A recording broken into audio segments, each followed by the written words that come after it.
Hi everybody. Hi, welcome to Cinema Bias. Now starting Cinema Bias Doggy.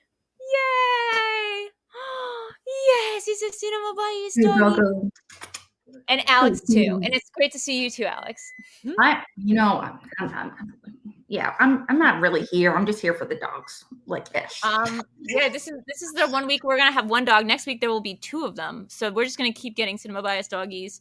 And guys, if you want to donate, we have Streamlabs open tonight as well as Super Chats. Ooh. So yeah, donate and maybe the dog can be the new co-host. Nobody needs me on the show. They just actually they should be there are replacements actually. So before we get started for this week, we want to play our little intro videos. Ready, Alex? We're gonna play it right. No one wants them. Yeah, let's do it. Now, like,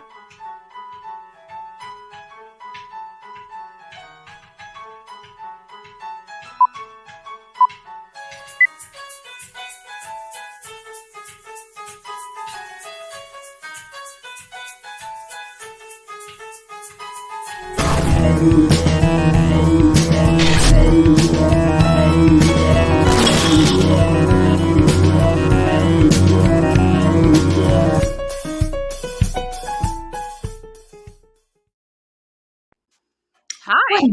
Video. Thank you so much to Danny for making that video for us. It's so good. Yes, thank you so much. How are you, Alex? I know you've gone through a whole you're doing a whole thing right now. You're doing a whole. Yeah. I am doing a lot of stuff right now. I'm actually at my dad's right now, hence my new environment. And it's been doing pretty good. Outside of packing and boxing and just moving stuff into a huge U-Haul truck, it's actually nice to take a mandatory break every once in a while and just plop yourself down somewhere and watch a movie. Yes, mandatory break, i.e. with my life. Like, when you're focused and in the zone, sometimes you forget. Yeah. You're like, oh, it's been 12 hours. What? Yeah. Definitely. That definitely happened to me. I mean, look, I moved like 5 or 6 times in the last like 5 or 6 years. I did like one, and they were all cross country. It was like New York to LA to New York to LA. Like I lost so many things. It was so frustrating. I think I lost my mind most of all. But so I feel for you. It's like pieces here and there and like New York and Seattle or something? Are they just like trailed everywhere in between? And you're doing it during a pandemic, so that ain't easy, guys. So yeah, kick in a couple of bucks for donations. We're talking tonight about a movie I really liked and I wanted to share with Alex. But before that, let's talk a little bit about what this show is. Cinema Bias is a show that me and Alex started, I think, like a year ago. We have to check the exact date for the anniversary, but I'm pretty sure it was almost exactly a year ago that we started doing this with Videodrome. I feel like it was April for some reason. Maybe it was April. That's possible. But it was basically to I wanted to fill in my blind spots of certain kinds of movies, and I know that you and I have very, very different tastes. Except when it comes to like Silence of the Lambs, which we both like grew up on. But American Psycho. And American Psycho, yes, American Psycho and Silence of the Lambs, the one place where me and Alex can just get down about how much we love it. Just reminds me of childhood. Hey, Trevor. So we started this about a year ago, and it was about like me showing Alex the movies I love, Alex showing me the movies she loves, and sort of meeting in the middle and filling in each other's blind spots when it comes to certain types of movies that we may consciously or unconsciously sort of avoid or have a bias against or just not see. And some of these things are not motivated by anything other than we don't like the genres, or I personally don't like to get sad.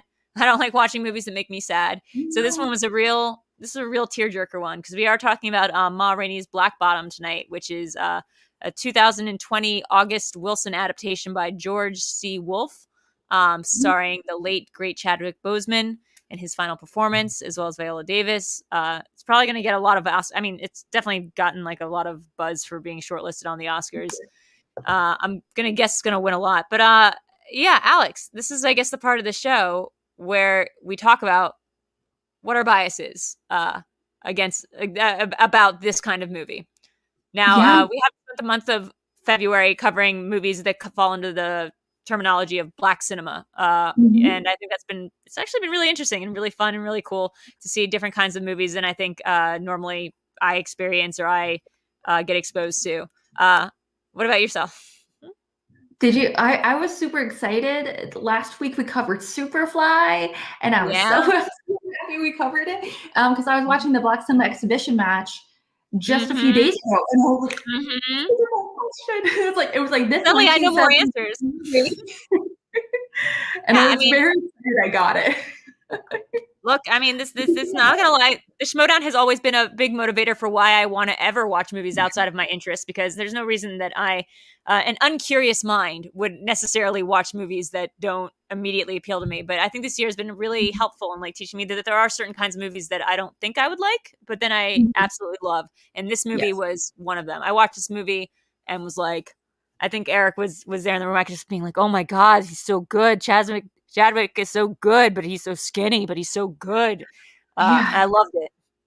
I don't know who worked on for the makeup for this movie, but the makeup behind this, and we're going to cover a little bit later, but the makeup behind it, her makeup in that, she looks like a Gotham villain. They did really such a good job.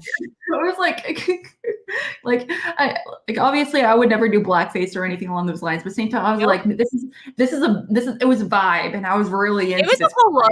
It was very like I'll try to pull up a picture. It was very like Flashpoint Martha Wayne, Viola Davis, and it's purposefully not incredibly scary. It's a very intimidating look.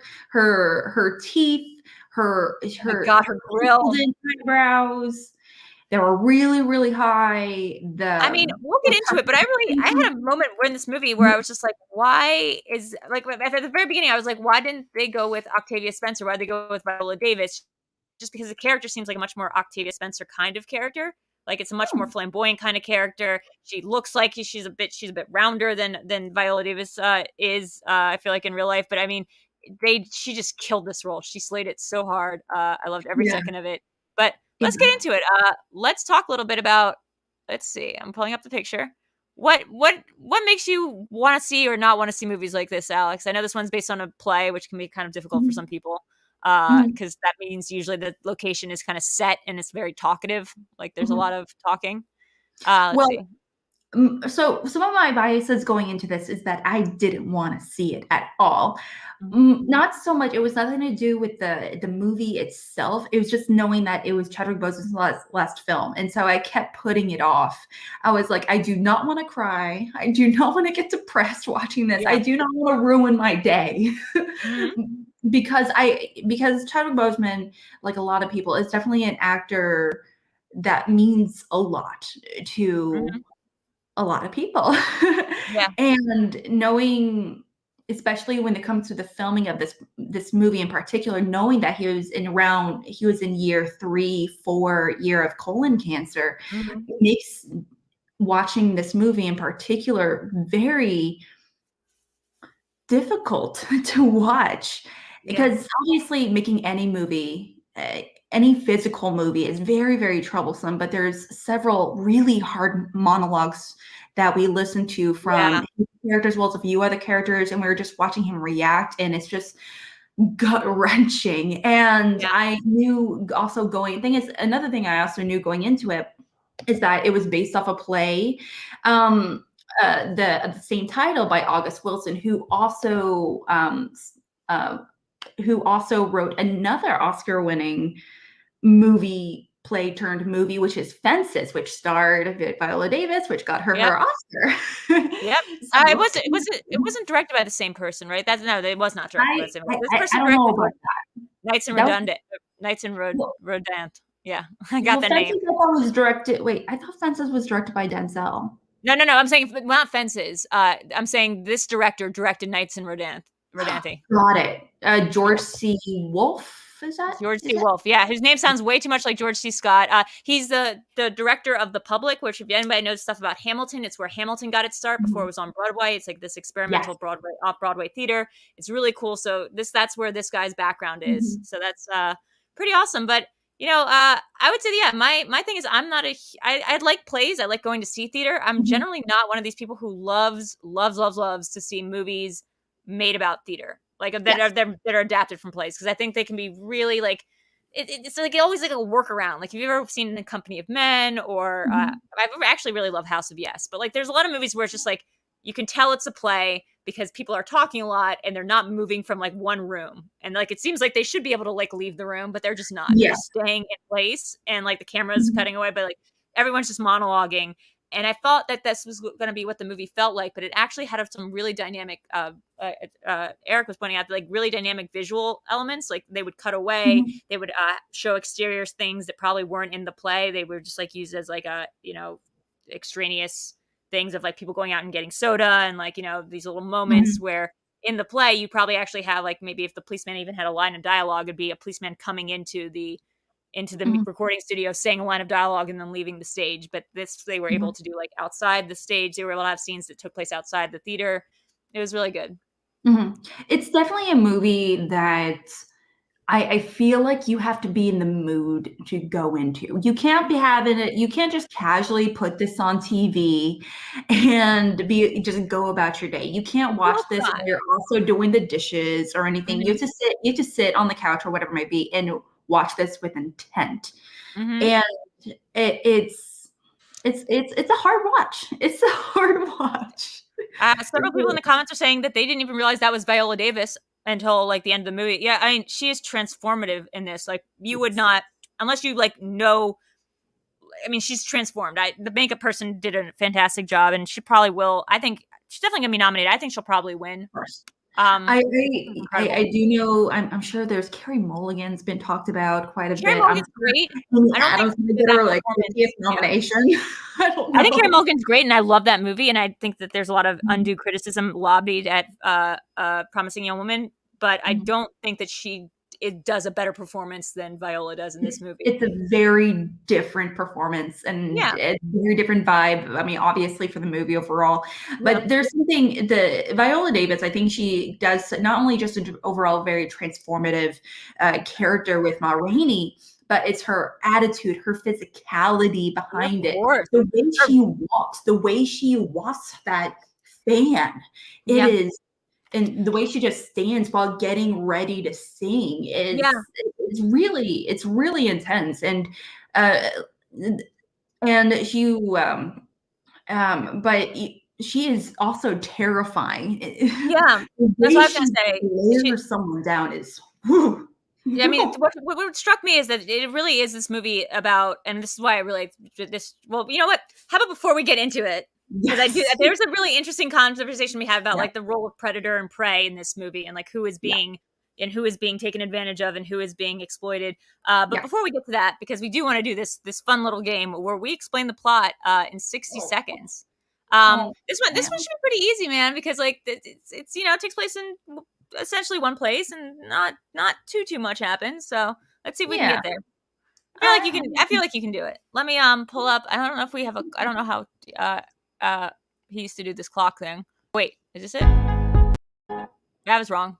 Wrong thing. I don't actually know how he did the clock thing, so I'm just gonna put a minute up on my timer, and we'll get started. Okay, so 1 minute starting now.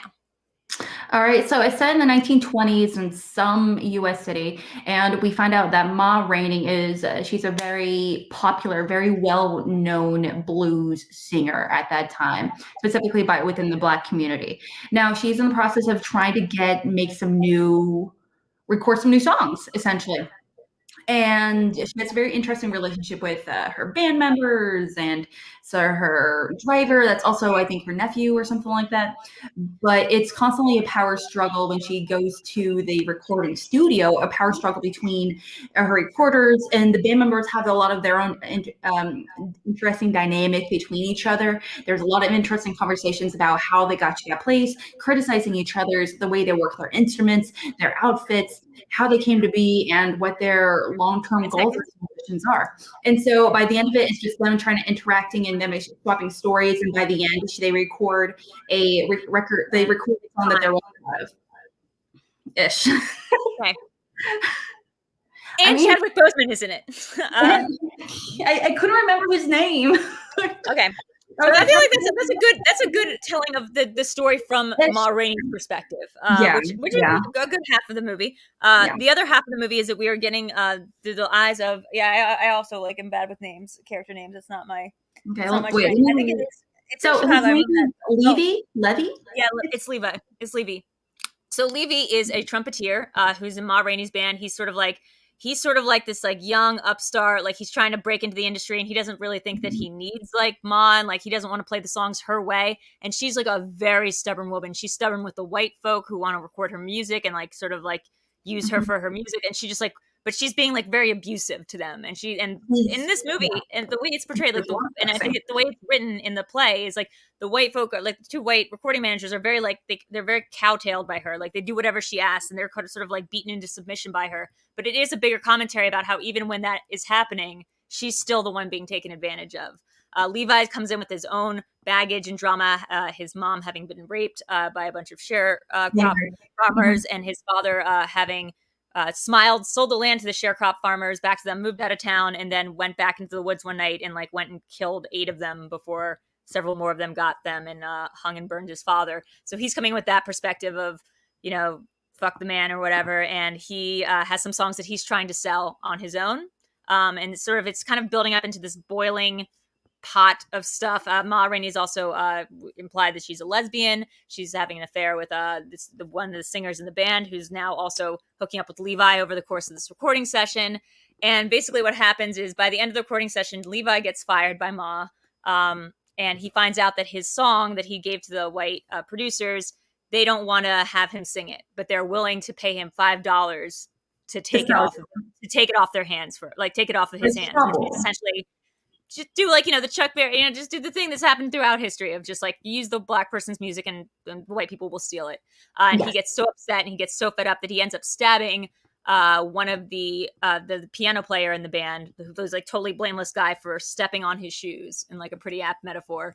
And at the end of the movie, we see his song being played. It's being sung by a white musician in a band, and the implication there is that, you know, he probably ended up dead or in jail, and they did end up taking his song and you know, co-opting it for the white experience. So no matter how nice these white people seemed to Ma and to the band, they ultimately have their privilege to do that. So I feel like that's like the major themes of this story.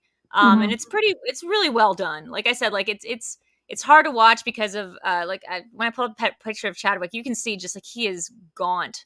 Like he is it's like upsetting how skinny he is in this movie.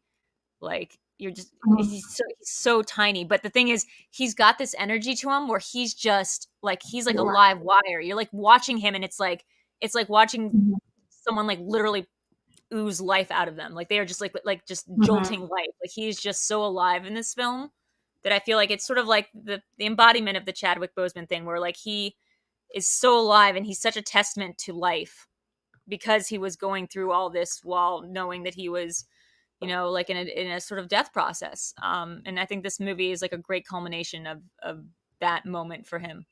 And it's a brilliant portrayal. I mean, he's so good in this. And I was watching him, I'm like, he seems like he should barely be able to stand up. And yet he's like putting on this like gigantic act that's emotionally taxing scenes that start off on like, you know, at an 8 and go to a 20. And like, you know, and then he's crying and he's laughing and he's doing these monologues that are incredibly gut-wrenching to do on Broadway. That's why they give Tony Awards to people who do like August Wilson plays. Well, he is a theater actor, and it makes sense. Before he was cast in Black Panther, he actually literally thought he literally, because he was mentored by Denzel Washington. That's right. He was given a Fulbright scholarship. He was sponsored through a scholarship by Denzel Washington. Right. And he was able to go to the college, the acting school of his. And Denzel didn't even know that until later, even though he like gone and thanked Denzel like as a student. Denzel didn't realize that was Chadwick Boseman, who he had like helped pay for, because it was like just through a scholarship program that Denzel. And he produced this movie. Did he? Yeah, He might have. He did. It's actually in the credits, and I was like, oh, look at that. I mean, it makes sense. Denzel seems like the kind of person that would like August Wilson plays. Like you mentioned, Fences and Viola, and like this is all very like. I think one of my things like about watching movies like this before is that it seems very Oscar baity and that it seems very prestige. It seems very highbrow. This seems very like it's not going to be any fun because this is all about like making you cry. And, you know, in the 90s, like it might have been like the it might have been the Color Purple kind of movies. But Absolutely. I feel like specifically because this isn't a Steven Spielberg movie that's trying to like portray blackness without actually being black. This movie is actually like Hamstrack says, like it feels like very real. Like you feel these characters being embodied. George C. Scott George C. Wolfe is such a great director. Like you feel the truth of this story that was written how many years ago. Like you feel the truth of that like coming true today, and you feel these characters really being embodied. None of it feels like it's a show or like a performance of like theatricality. Well, I definitely 100% agree. In spite of it having a lot of these really bold characters, it's a very subtle performance at the same time, which is really interesting. Like you said, he starts off in an 8 and he goes to a 20 in a matter of like 10, 15 minutes. And you see the way his character really progresses from one end to the other so aggressively, so where he started off so optimistic and he's trying so hard and he's like, I have dreams, I have goals and I have plans to get from point A to point B. I'm not aimless, I'm purposeful. And then you see him being slowly chipped away at that. While also when he's interacting with these other musicians and he keeps telling these other musicians, hey, I'm not going to be like you. I'm going to actually take care of the instruments. I'm going to take care of the way I look. I am going to be where the shoes. Yeah, the nice shoes. Yeah. I mean, what's really fascinating about this film is because one quick second. Because specifically, hope you can still hear me. Because specifically this is a movie that really focuses only like on 2 black characters and they don't really have that much screen time. It seems like the movie is like to them essentially. It's reacting to the society of whiteness and what white people have done to the culture that have pit black. Like there can only be one great black musician and they have to like fight amongst themselves and you can only do things a certain way as a black person.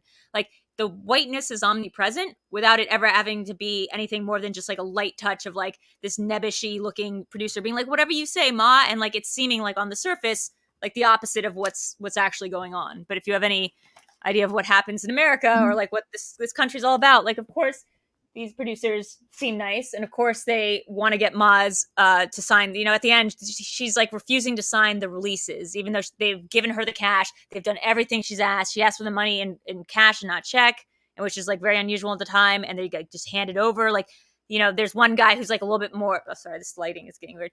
There's like one guy, one of the producers is a little bit more, a little bit more. Hey, thanks, Weston. Let's see. Wakanda Forever, indeed. One of the producers is more sort of a jerk than the other one, but we don't see him as much. And go ahead. Well, it wasn't so much. I do think that it's not so much that he is a jerk.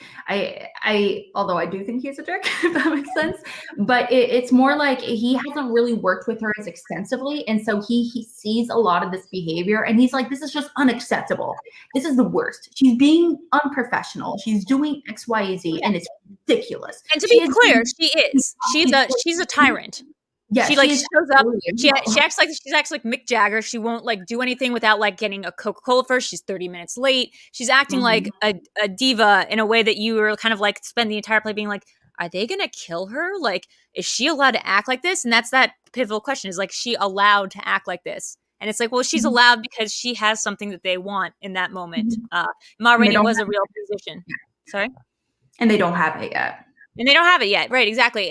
But she knows that. And so the whole movie is really just her, like, just milking it out to the last second, knowing that once she signs away this contract, that, they can use her songs wherever they want. Like the white man will have her music. And so she's taking this, and she has several monologues about it. Like, because Levi has a different way of like smiling to the white man and being like, yes, sir. And like, whatever.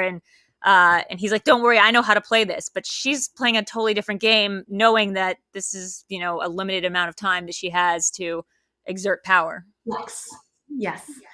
Yeah, it's really a very difficult time for her during that time, obviously. During this time, it's also it's not said outright that she is a lesbian or anything along those lines.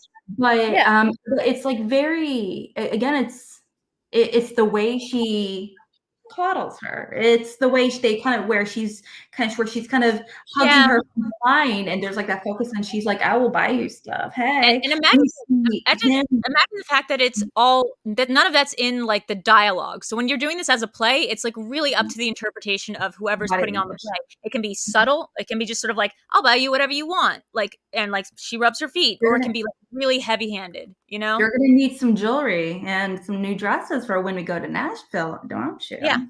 I mean, like the whole thing with, it's there's obviously some interplay between her jealousy about like Levi being a man and the attraction that her singer has to Levi, as well as her wanting to, even though she has this, like you said, her driver, her nephew has this terrible speech impediment, and yet she's forcing him to do the intro of a song that Levi says that he can just play as a trumpet thing, and she's like, nope, I want my like nephew. He's going to say the intro, like now introducing Ma Rainey. And like he just can't get the words out, and it's excruciating. And you're like, why is she doing? Like, why is she torturing her nephew? Why is she torturing everybody? But the fact is because to her, it's not torturing. To her, she's made a promise to her sister that she's going to make her nephew in the band. She's gonna wait there all day if he needs that. And it's not about putting him on the spot. It's about the fact that she can exert that power for this one day only. You know. Yeah, I definitely agree that the flex is real throughout the entire thing. Flex is real. And watching her gulp down that Coca-Cola so gratuitously. Oh my God. Well, and it's so overly sensual. It's great. It's both the embodiment of like what you're not supposed to do as a professional or as a person of color, during this time period. Yeah, it's really unique the way they kind of go about it, and it's very purposeful. And there's a process behind. Okay, so Ma Rainey is trying to flex. Levy is trying to flex. Yes. The girl is trying to flex. Everyone's trying to flex on each other. And whether it be through trying to exert their power, or in the band, it's just the dynamic between the guys where Levy, he's trying to talk about his plans for the future, and the other guys are like, sure, bud, okay, all right. Yeah. Flex is a great word on it too. That's the perfect word for it, because what they're doing is they have no actual power and agency. It's never stated directly, but that's really the undercurrent of this movie. And what comes across with Levi is there is no actual power and agency that these people have in writ large. They just have it, for these momentary periods of time. So they're trying to prove to one another this thing that they sort of can't admit to themselves, or maybe Ma is able to admit to herself, but Levi certainly has not been able to grapple with. To a certain extent, there's like certain conversations where they seem like they're trying to almost outdo each other. They absolutely are. They absolutely are, because there's no one else who can't prove themselves to be the white person, Exactly. And they're trying also, as far as trying to, because they all want a certain kind of reaction from the recorders, the two white guys. Yeah. In this movie, they all are trying to get a specific reaction, and whether it be like, I want you to let me record my music here, buy my music, or whatever the situation is.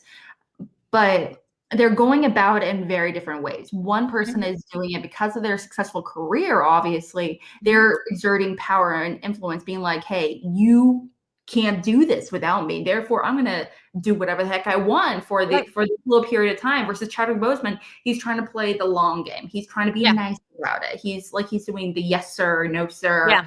And then there's the session musicians who are just really like, let's make sure we get our check. Like, let's be professional. Like, they're the ones that are showing up. They're like, a Cutter is like, I think the embodiment of it.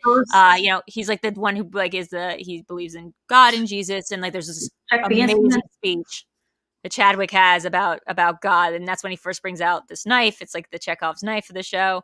I'm just moving straight along to this section because it is so good that there is just so much here that is about, it's about show not tell, even though they are just talking. Like, it is about the ways that they act one way when they're in front of the recording studio, and then in front of each other, they start immediately acting like something else. Like that's why Chadwick turns. That's why his character turns and stabs somebody. It's not because he's angry at the guy. It's because he feels like the guy, in a metaphorical and literal way, is stepping on his toes. Ma has stepped on his toes. She's stepped on his ability to become famous. even because he's Well, not even realize it. Yeah. yeah, absolutely. This movie is a movie for a movie that has very little actual fights or anything like that. But it's not like Fight Club. It's not like a Mission Impossible movie or Rocky or anything like that. It's a movie that's filled with a lot of underlying rage Yeah. the entire time. Yeah. And it just gets, and they're literally stuck in this place where they can't leave. They Yeah. literally can't, they're not leaving until they finish this product, this Yeah. service, whatever it may be. And even when he tries almost kind of leaving, I guess, Levi, figuratively, he tries to leave. Oh God, and that's what I'm talking about. he That's goes the and kind of he's like stuff that is. locked in. And he's like, It, oh, I that's just the kind of can't. thing that you cannot imagine seeing on stage, because what she's talking about is the scene where Levi gets fired, and so he tries to leave the recording studio, and he breaks down this like exit, and he hits this like little vestibule, and it's just a brick wall, and it's Mhm. such a impactful, like compelling moment, because yeah, I mean, like as a visual metaphor, And there's it's nothing so more. He's like in tall. a sub basement, just hitting a brick wall. It's like very, it's so terrifying. And he just looks at the sky above and he's like, oh fuck. Like he's never getting out. Like he's never getting Yeah. out of it. And yeah, It's you such an feel that important. rage just going deeper and deeper as a result. Yeah, I mean, you see these dynamics and they play out. I mean, I'm not trying to like sound like a film person, like I feel like I'm sounding like a very pretentious film student right now, because I really did like react to this movie in like a very, it had like a meaningful effect on me, where I was like, yes, this is how a movie should be made. Like, look at how well it's being crafted, and look at how this story is being told, and like look at all these elements that are like really Music, working together, and film. like kind of, yeah, look at how this theater director is incorporating the theatrical elements while still adding like a level of cinematic wherewithal to make this like a almost more compelling story and more visually interesting story. It's just, it Mhm. really worked for me.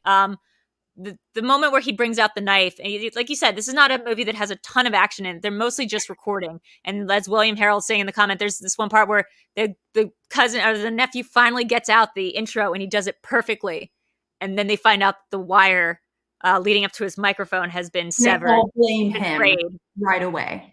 They blame Levi. It's not, it does turns out, well, it's ambiguous, but it's not, it doesn't seem like it's actually Levi's fault. It was frayed beforehand, but Levi's the one that was jumping around. So they immediately, Ma turns on Levi and Cutter turns on Levi. And so he's getting sort of the rough end of the deal. And he's the one that really is trying to impress the white producers. And the white producers are saying it's not our problem, so it's, Yeah. the whole thing is just sort of like a simmering pot. Like it's just, you're just waiting for these tensions to boil over, and when they eventually do, it's like misdirected rage, because of course, like this sort of commentary on black violence is all about how it's not really about fighting other black people. It's about the fact that like you're not given the ability to fight against like the oppressive white system. It's about, it's a bigger picture for sure. It's never about these small situations. In these individual Yes. specific Someone getting moments. stabbed to death because of their shoes getting stepped on, like, is just, it's like the perfect, it's just mwah. Like I wish I'd seen a play of his I'm in public. sorry.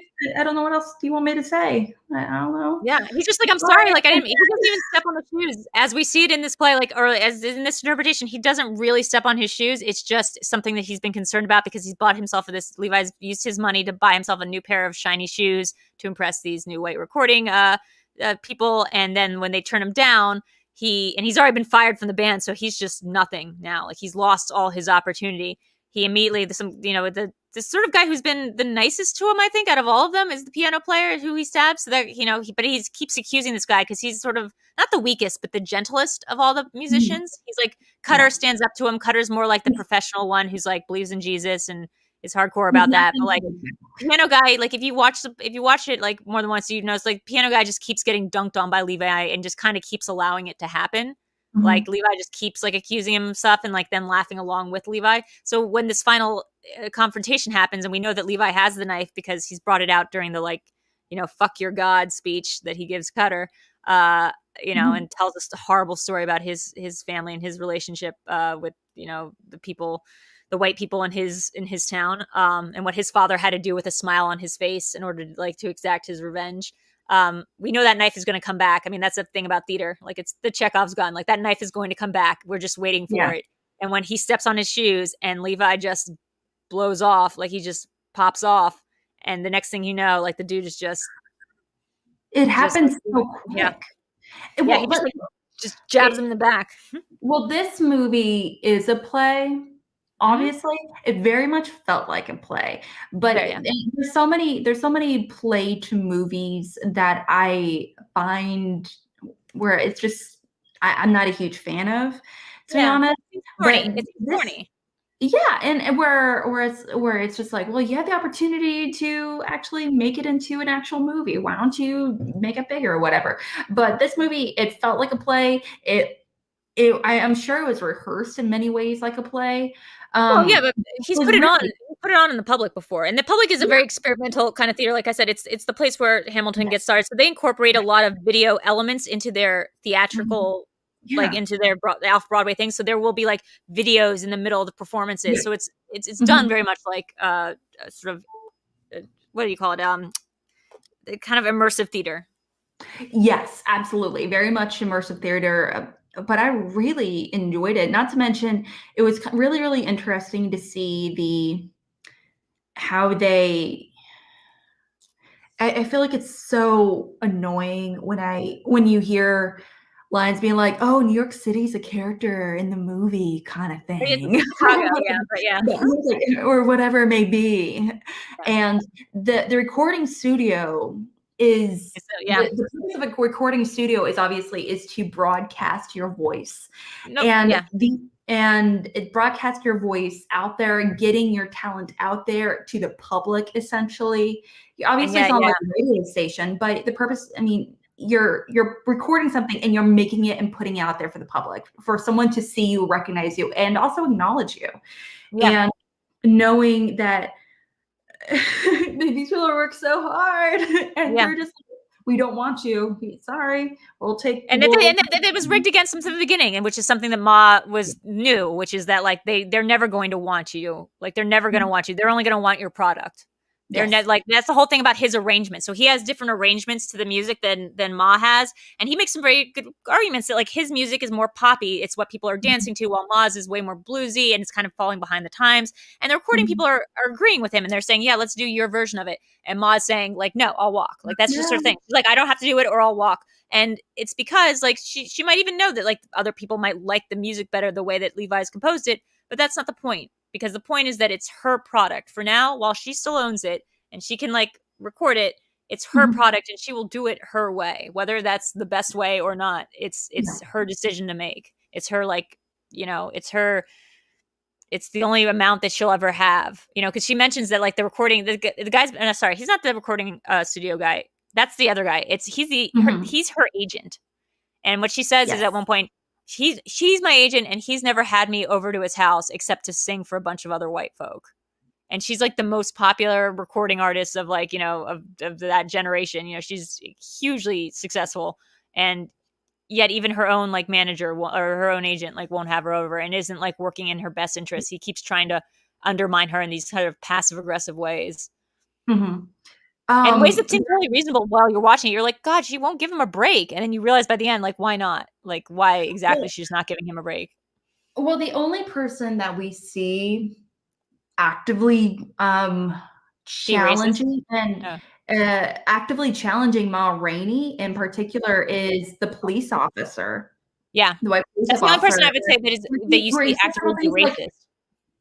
Yeah, and also I thought it was like really funny because for some reason I immediately recognized him because he's in Batman Returns. Yes, that's exactly what Eric said. And he's like, I want $5 million a year. No, that's exactly what Eric said, and I thought that was crazy that he's able to recognize him. That's crazy. Options or whatever, and I was like, "Go me." This is also like the fact that I couldn't recognize. I couldn't recognize Anthony Michael Hall has been in Batman Begins. I was not able to recognize that. Like I have a blind spot when it comes to like those side characters in Batman for some reason.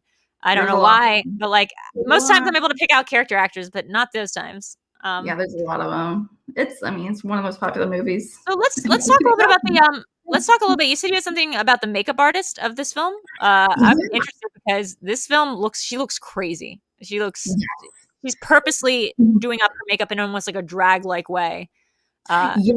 It's very exaggerated, and I think it really kind of just comes down to makeup in the at that time in the 19 teens and 1920s and 30s. It's very obviously exaggerated. A lot of the makeup was actually, a lot of the base ingredients for makeup at that time was actually grease. And because the idea was you want it to be, especially a lot of the first makeup tools and actual makeup products was actually used specifically as a reaction to needing to exaggerate features for film. And let's be honest, these were not made for Black people. These products were not made for Black skin. And it's really interesting. I mean, especially because she's not performing. This is before there were videos, so she's performing just into a microphone, and yet she's done up like. Sorry. Well, I mean, she like they had films obviously they didn't have film yet, especially not in recording studios. Like they are literally just recording on audio. That's like the problem. Oh yeah, like you're right, absolutely.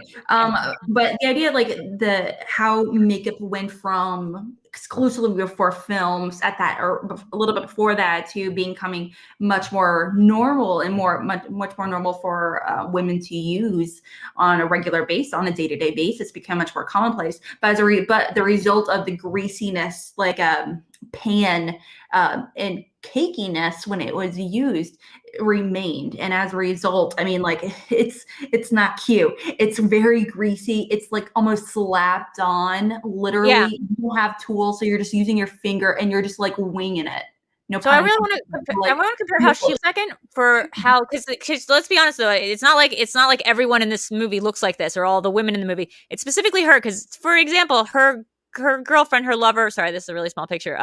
Her singer looks like a normal, not normal. You know what I mean? Like she looks like somebody she's a young, late teens, early 20-something thing. Yeah. She's a hot young thing, but she looks like she's not overly done up. Even the scenes where they're sweating, because this is one of those plays where you can see everybody sweating. It's definitely one of those productions, but like she looks like she looks normal, and it's really Chadwick and Viola who almost seem like they're being made to look. I'd say this with the amount of respect that I think this was intended to have, but they look grotesque. Like in a way, they're over. The features are over emphasized. Yeah, I mean it's supposed to be that way. Yeah. I mean, she's got this grill. This is not supposed to be a performance where Viola Davis looks fantastic. Yeah, she's clearly trying to, with her image, she clearly obviously has to glam it up to a certain time. Yeah. Tomato, they're the same movie. Come on, guys. Wait. You said Dark Knight. I said Batman Begins because I'm talking about the Anthony Michael Hall character, which I believe is Batman Begins, but correct me if I'm wrong. Maybe I'm wrong on that. To be totally honest, I have not seen Dark Knight Returns in maybe a decade. Well, you said Dark Knight because you're talking about the guy from The Dark Knight. Yeah. It's been a very long time, but I actually gone back and watched that scene because it's really funny with that. You're right. You were correct when you said The Dark Knight. That's that movie where he's going to turn him in. I'm just trying to remember if Anthony Michael Hall was in Dark Knight or Batman Begins, but that's a side point.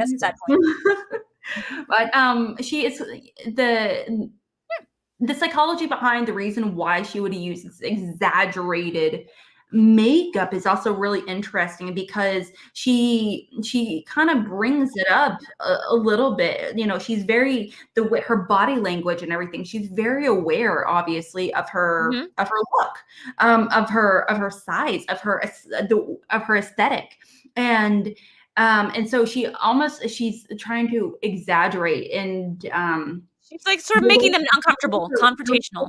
Yeah, her stage makeup is the same as her regular day-to-day makeup.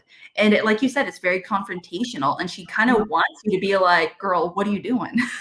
Yeah, I mean, that's the thing that you're in as an audience member, you are in a feeling of disliking Ma from most of this movie because she is actively confrontational, where everyone else in the film, especially like the white people, and this is where it's so subversively compelling, is they're acting so nice, they're bending over backwards, and there is that like police character that shows you that it's not reality. Like people don't treat like Black people like this, but they are bending over backwards for her, and you're just like, why is she being so awful? Why is she being so confrontational? Why is everything a fight? But it's to serve this underlying purpose that Levi isn't able to get to until this very end catharsis, horrifying conclusion, which is that like this little thing, like you said, the recording studio is like its own character in this. It is, because it's very claustrophobic and it's not reality. It's this little bubble that they live in, that the whole movie or the whole play takes place in. It's this little bubble of reality that's not actually what reality is. Outside, she's going to get arrested for driving and talking back to a white officer. Outside, it's like this. But, in this bubble of fame, of success, of this momentary fleeting, stardom, that she knows there's a price, that there's a price on, and the price has already been met. Like, she's already past her prime. We are getting the sense that the music has moved on, that kids aren't listening to it as much as anymore, that she is past her prime, that she is physically not, like, looking as good as she used to, that she's not, performing the way that she used to. But it's not, it doesn't matter to her. I mean, like, this is the way it matters to her, is that she is putting her foot down now. This is her moment to enact her pound of flesh, or whatever you want to call it. Like, this is how she's getting her, not even revenge, but this is how she is becoming, she is staying true to herself, is to just refuse. Yes, absolutely. And be able to flex it, because you see, like, the way she's being confrontational. She's being confrontational and trying to, and getting what she wants, getting that Coca-Cola, acting like a diva, exactly that, getting multiple recordings, etc. Versus when she has that kind of similar, even slight of a similar attitude towards the cop, who he's like, she is, I don't know if you own this car. Or she's like, yeah, I do. I own this car. And he's like, well, I have to check just in case. I mean, yeah. And like literally, it's like the situation, and it's so perfectly put just right up front. And that's, you got to give credit to August Wilson, unless this was rearranged or that scene was added. And I don't know, because I haven't seen the original play. It is like this perfect little piercing of the balloon, where you get like this little deflation of air, being like, nope, like, if there wasn't this white agent willing to like vouch for her, it doesn't matter how much money she has. It doesn't matter like how much success she has. She's just like another N-word to the cops. And that seems like a thing that is so relevant today. And so you see a lot of the white spectators also like watching the situation. They're kind of making a spectacle out of it. And we are sort of, as audience members, kind of like, that's the thing. As audience members, the play puts us in this uncomfortable position of being kind of against Ma, because we are just like, why can't she just be easy? Why is she making this so difficult? So it's a really brilliant sort of hat trick that the movie does, to make us sort of actively sort of examine our own reasoning for why we want everything to be easy, why we want, people to just say yes and thank you and put a smile on their face and just, make everything go smoothly, like why we're complicit in it. Yeah, it's a very complicated, it feels like a very simple movie. But the more you talk about it, there's more and more. It's like onions, as Shrek would say. There's so many layers. There's many layers. Yeah. So overall, it's, we kind of dove into our favorite characters, and was there any one scene in particular that really stood out to you, or that you just really? There's like this entire movie, like it just got to me. Like I just was like, I think Eric was walking in and out, or maybe he stayed for all of it. I can't really remember, because I was so tuned in, but I kept doing that thing where I was like, oh my God, like I was like, do you see what they're doing? Like, do you see like how this, I was just so engaged with it and so like tuned into it that I honestly don't know if anyone was sitting there watching it with me, but I definitely was like talking out loud through like most of the film, like during the non-monologue parts. I'd be like, you see what they're doing here? And I was like, I wonder if that's in the play. I wonder, if the cop scene is in the play, because, that's kind of external to the universe that they're showing you. Like, that's the scene, like you mentioned, the scene where he hits that, where he breaks down the door, like the exit, and then he just hits that wall. I'm like, how is that in the script? Like, because that's shot so well. Like the scene where they go out and get Coca-Cola. I mean, really just the way the camera followed this story. A lot of times when you adapt plays, there's a tendency on filmmakers' parts. A lot of times the filmmaker is the person that directed or wrote the original script. So there's a tendency to just sort of plop the camera down and shoot it like as if you're watching it as an audience in a movie theater or in a show. Like you just plop the camera down and you just have your actors just walk across the stage and stuff. This camera was dynamic. It moved around. It gave you a sense of like sort of the dizzying smallness of the space. Like you felt like the camera was actually in a drain turning. It felt like, because the camera work I thought was, like, really interesting, and it, like you said, it created this idea that the recording studio is almost like a maze. Yeah, it's like it's got levels, like, there's these little doors. There's one scene where Levi is hooking up with the chick, and you're just waiting for them to get caught, like, you know, because they're just kind of bumbling from room to room, hooking up with each other, and you're like, Ma's gonna find him, and like, and it's so loud. It's sorry. And it's not so much that they're loud, it's just like the room, it's almost, this kind of a weird thing to kind of but say that it's almost as if the room is the studio wants them to be heard. Well, yeah, let's say it's almost like that's the other thing is you get the sense of like being spied upon. Like you have this idea, even though the microphones are working, that everything's mic'd, that they can hear, you can hear them upstairs. So why couldn't they hear you downstairs when you're giving this impassioned speech about like killing white people? Like, you know, like you get this sense of like, you know, it's nowhere is a safe space to talk about some of these subjects, but Levi is just overstepping these boundaries over and over and over again and saying these things explicitly that you're only supposed to say probably, like, you know, in the privacy of, you know, of your community or friends or whatever. Like you keep on Levi, as an audience member, you keep being like, stop it, like stop talking, like shut up, Levi, like don't talk so loud, don't talk too much. You're making it difficult for yourself. You're making it difficult for yourself. Or not only making it difficult for yourself, you're making it difficult for us as a viewer. And like you're making it hard to watch. And like that is just such an interesting thing to examine as like a white person trying to watch this film in 2020. Well, hearing some of those monologues, hearing these very, these again, soul crushing, gut wrenching monologues from not only him but a few other characters, it's really hard to see. And whenever I hear it's, I think it's just, you know, we're kind of trained to kind of feel this way as not only an audience member but, you know, watching movies, is that when something like that happens, usually a bad thing's going to happen to them. Yes. Guys, in case the subject's getting too heavy, I bought a puppy now, so the puppy will be the lighthearted, whimsical subject. So that will help detract from some of the darkness of the subject matter here. Yes. But anyway, go ahead. You were saying.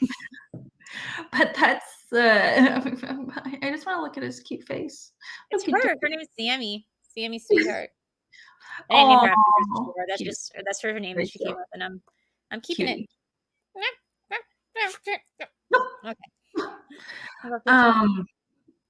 But yeah, so overall, watching this, I feel like I definitely do not want to watch it again for a very long time. I also watched it immediately. I loved it. I also watched it just like 3 hours ago. Okay, so, fair enough. You definitely need a day. Yeah, it's gonna need a little, but I feel like it's definitely a movie that's I'm gonna be actively thinking about for a little bit.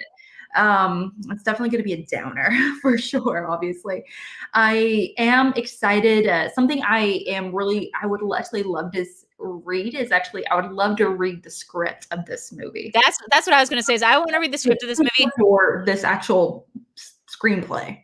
I also want to know more about this actual person. Like, I don't know if Levi I know Ma Rainey was a real person. I don't know her life story. I don't know how closely it hews to it. Or like, you know, this is obviously a fictionalized story that is this more of a metaphor for the Black experience, not in the 1910s, even though that's what it said, but now. And not only now, like as in now when the play was written, which I believe was the 60s, but now like as if like August Wilson could see the future, and now as in like 2020. Like this film is so prescient to like 2020 and Black Lives Matter and like all these things. It just shows you in stark contrast just like how not far we've come. Like truly the way that we treat professional say, hey sweetheart, no. Black athletes, Black performers, you know, this is rarefied, stratified status we give them in a certain respect, but then like on the streets, you know, if a cop doesn't recognize you, you're screwed, you know? Like it's a horrifying thing to think about, that we have moved the needle forward not one whit, like since this play was written and since this play was ostensibly talking about, which was like 50 years prior to that.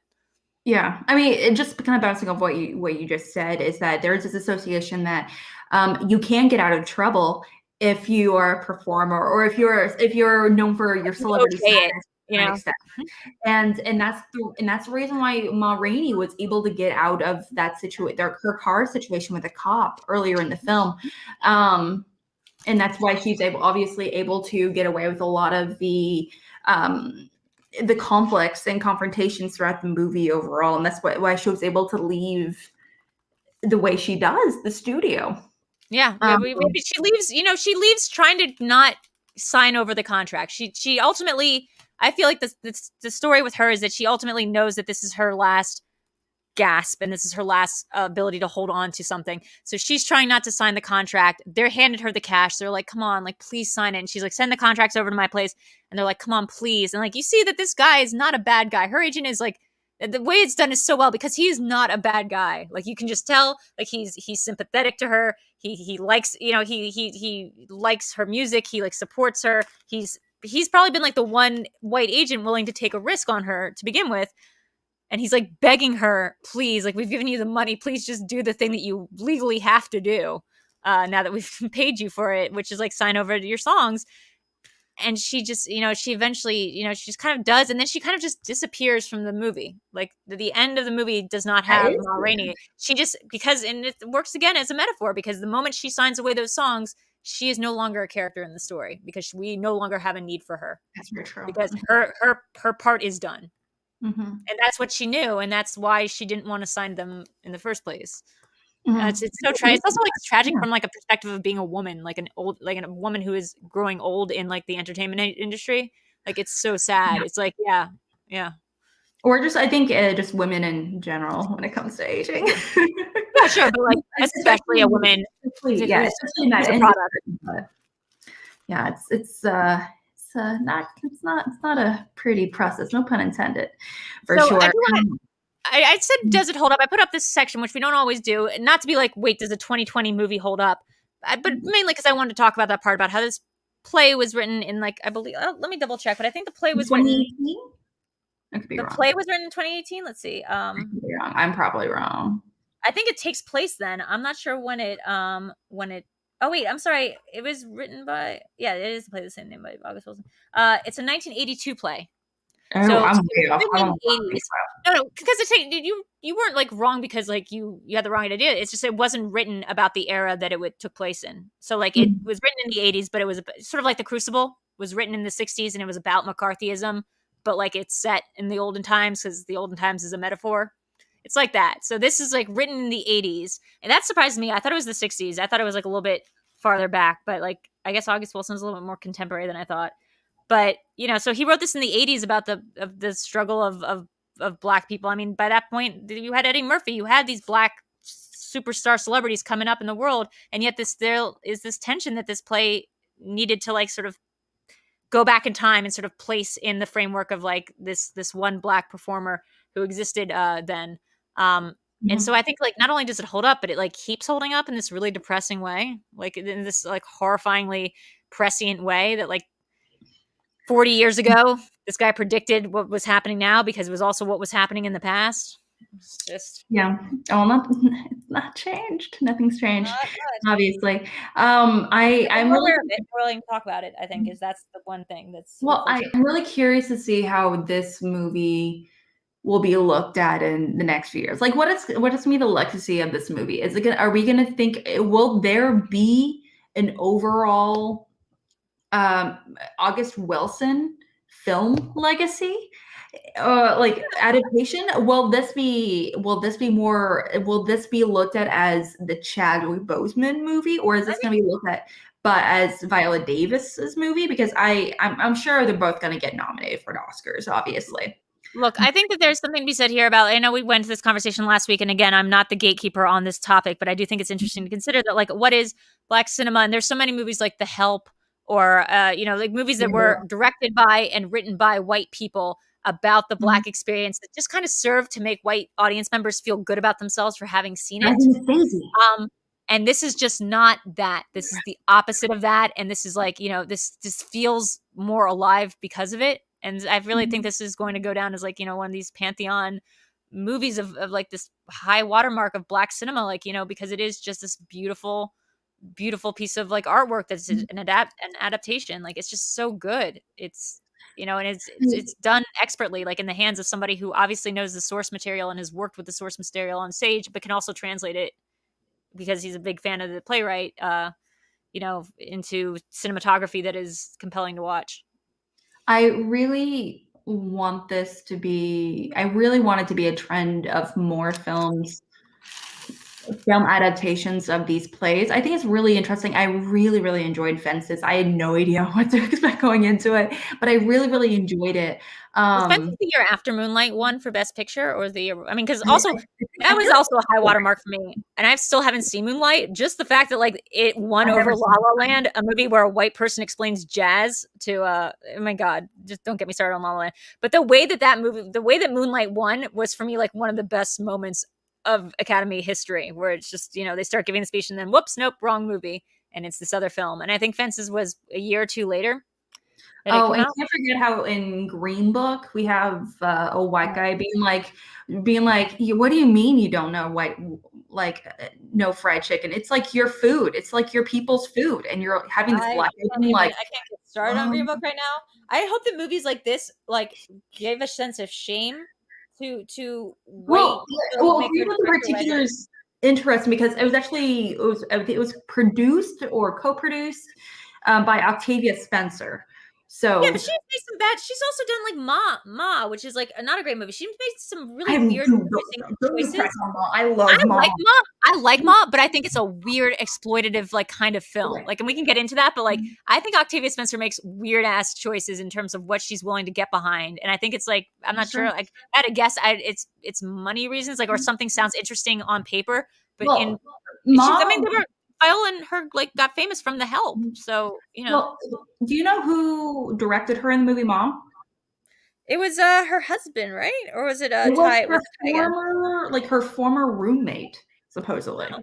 Was and it? They both kind of like true crime shit all the time. If you guys haven't seen Ma, I would actually suggest seeing it. I think it's actually really like fun. Like it's like a fun like thriller. Like it's if you like Gone Girl kind of stuff. Like it's got this weird true crime stuff, but it's just also really like it's got this ending where you're just kind of like what and like what.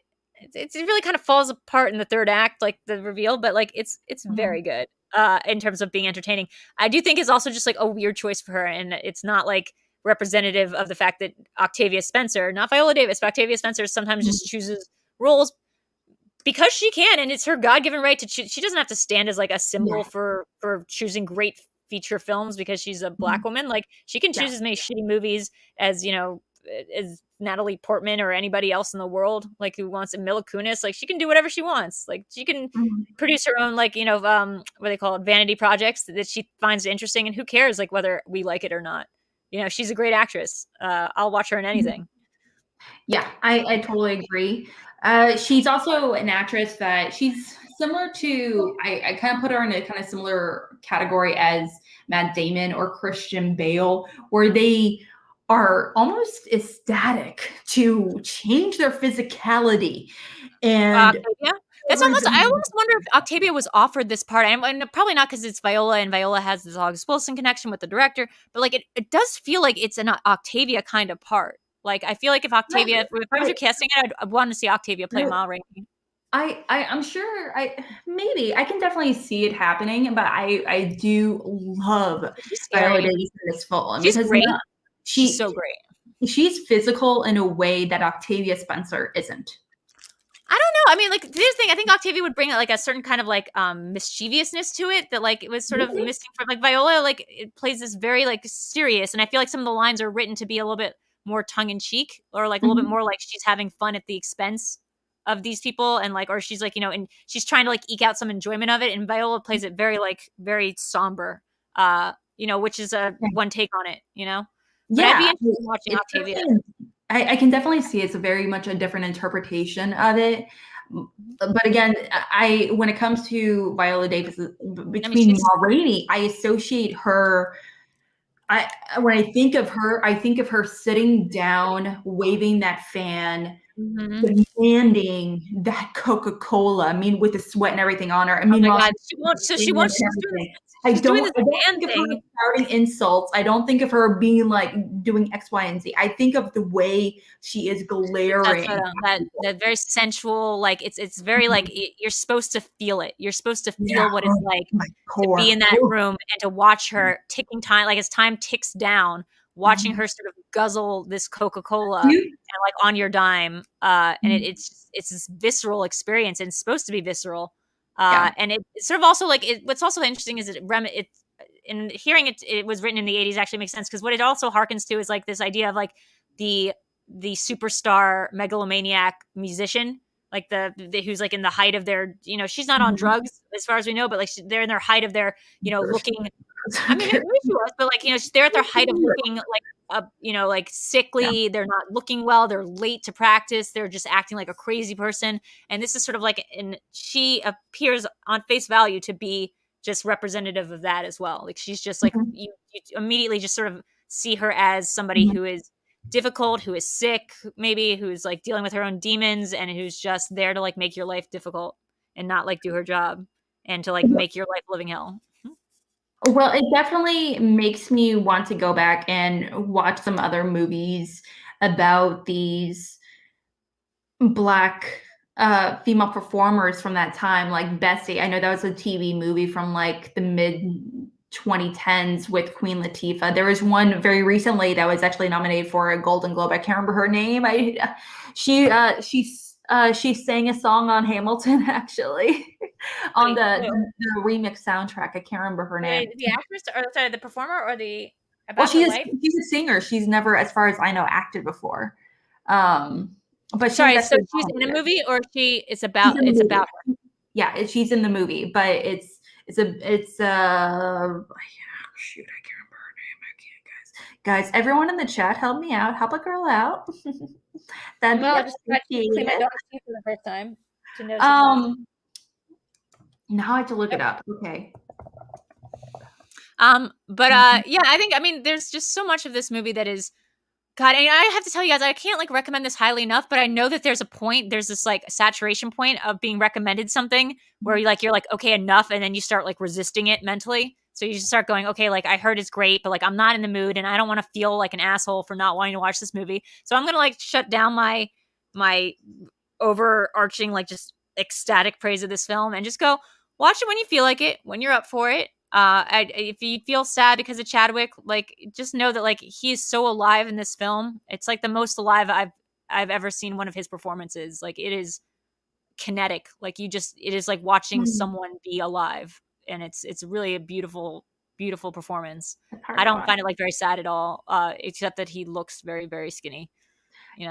That's true, and that's actually something else I also wanted to point out about the makeup department is that you can't tell at all, and apparently it's very, very.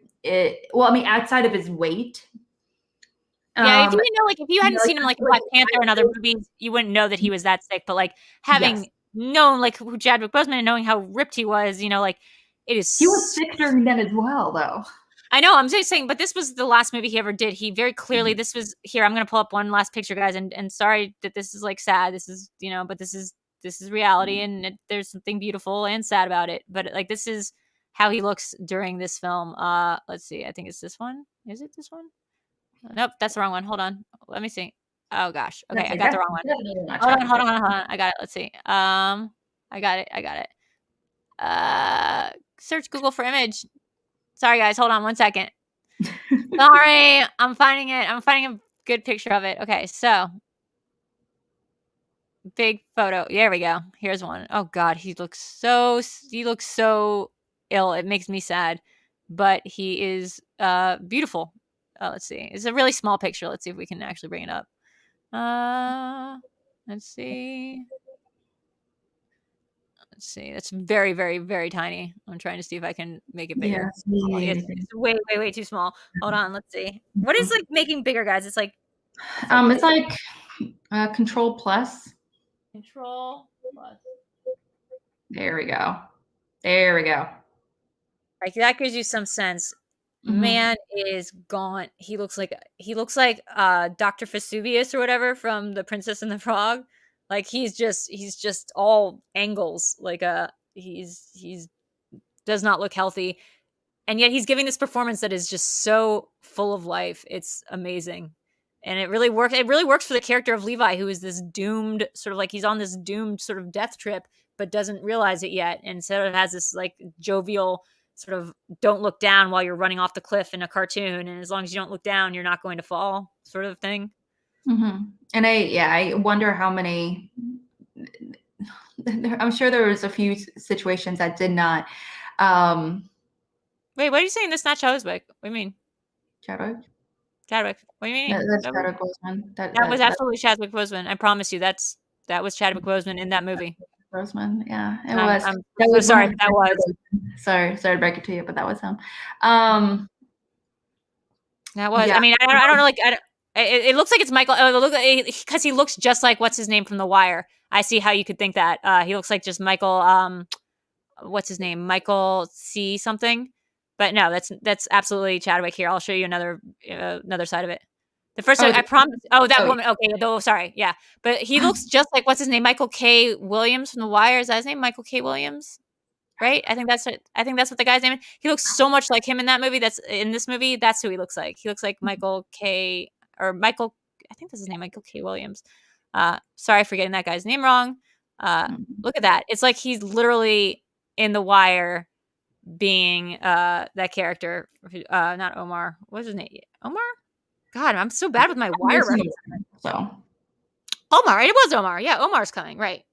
So he looks just like him in this movie. Mm-hmm. Yeah, that was not him. God, you got me so scared for a second, Weston. I was like, did I pick the wrong actor? But no, I just had the wrong page up. Okay, guys, as you can tell, these are like, I just want to also like, not to be self-congratulatory about it, but this is, it's hard to be a white person and feel like you have any reason that you should be talking about these films, because it's not your place to weigh in on these films. And that's something at least I really struggled with this month as we decided to do all Black features. It's sort of like, why should it matter what I think about these legendary films?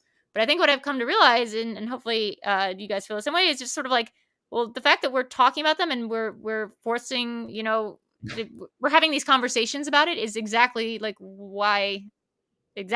Like, we shouldn't just ghettoize these things and be like, well, it's not for us, therefore we don't have to pay attention to it, therefore we don't have to watch it, we don't have to interact with it. And that's like an easy out.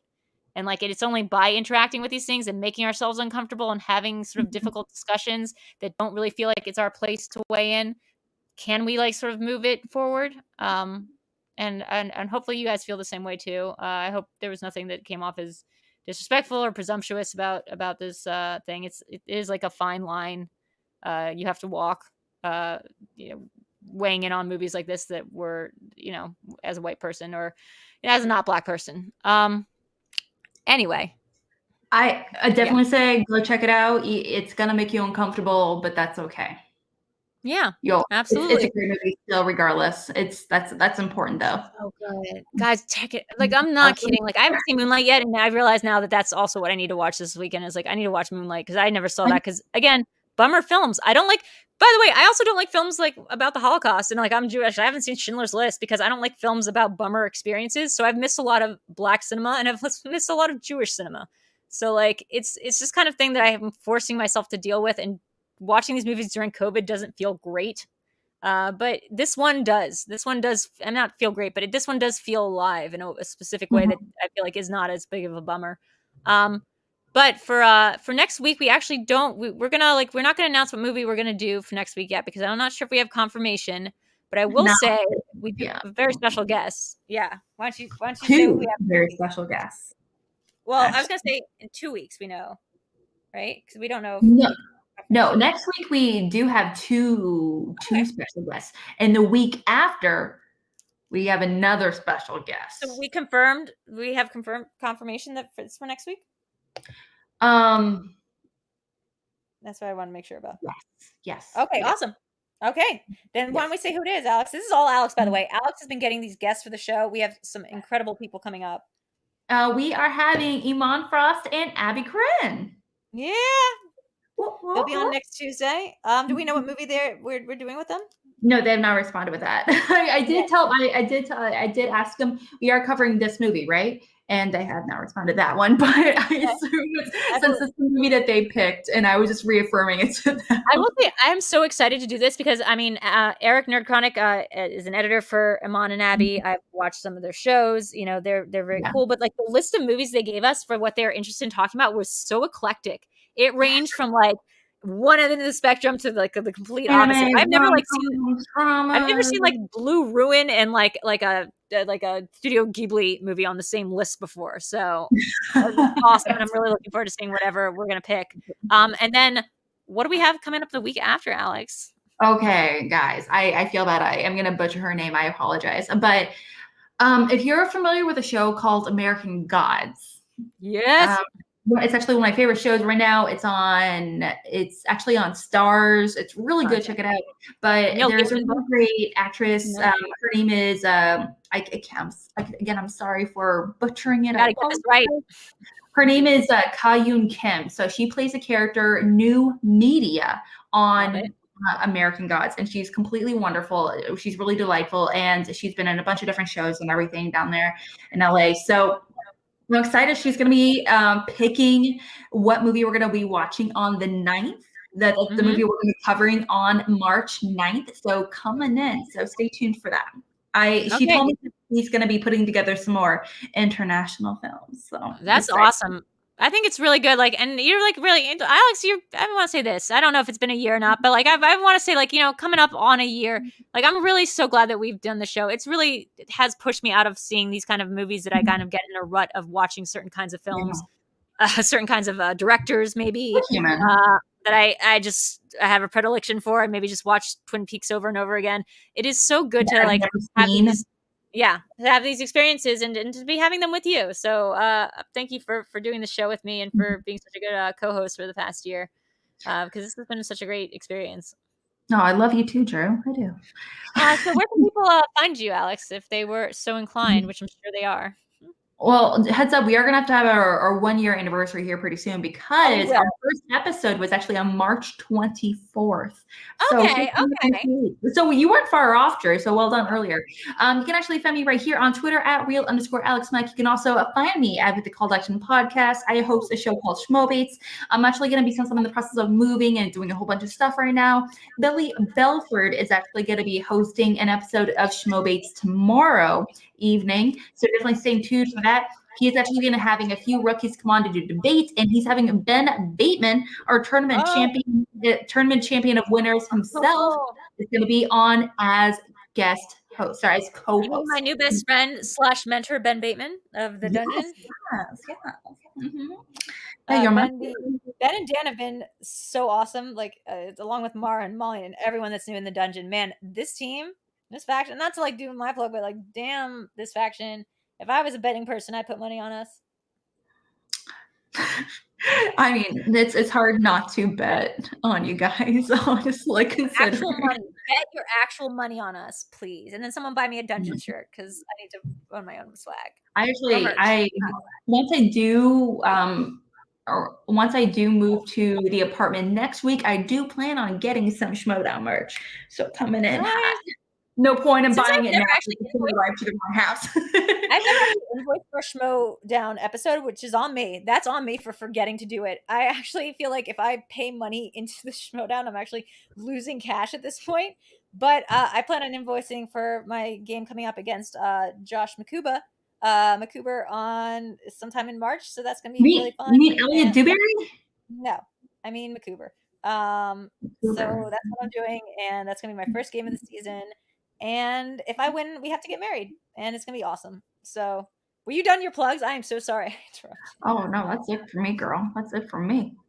You can find me here. I always forget to say please like and subscribe and comment. I'm really bad at hosting YouTube shows.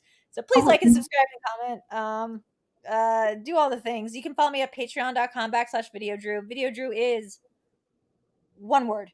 So it's all caps. So that doesn't matter for Google about the caps, but I just prefer that you know that. So just type that in. You can find me on all the social networks. I'm here Mondays and Thursdays on this channel at 8 p.m. doing the VideoChronic pop culture quizzes.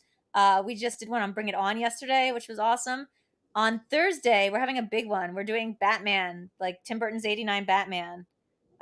Mainly because halfway through the quiz, Andres just threw it out there that the Joker from the 89 Batman was a chemist, like Jack Napier. And I was like, no, he's not. Like, the Joker is not canonically a chemist. And anyway, this became a whole thing. It totally distracted from the quiz. I was on this warpath about it. So come in, go on that quiz, check it out. You can throw a couple bucks in for your favorite competitor. At the end of the night, we split the winnings between the house and the winner of the contest. It's like 20 Inner Geekdom style questions. In this case, about an Inner Geekdom movie. So that's gonna be pretty fun. You have all your competitors? No, not yet.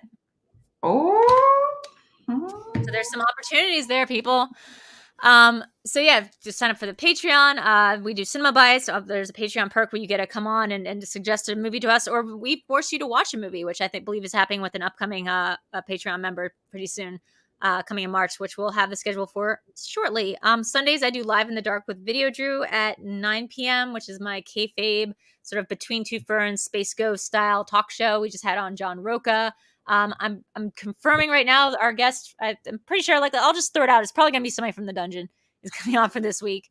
And then yeah, I feel like, oh yeah, and check out, if you have Peacock, check out this show called RT Essentials. It's like on the Rotten Tomatoes vertical of Peacock TV, because that's the show that I write for. Mark Ellis is the host of it, so check it out. Like some things right all over the internet that how good that show is, and make sure that I'm still somewhat employed by the end of the month. Okay. I think that's it for me, dog. So we'll see you guys next week. Same time, same bat place. Unless there's any further notice. Cool.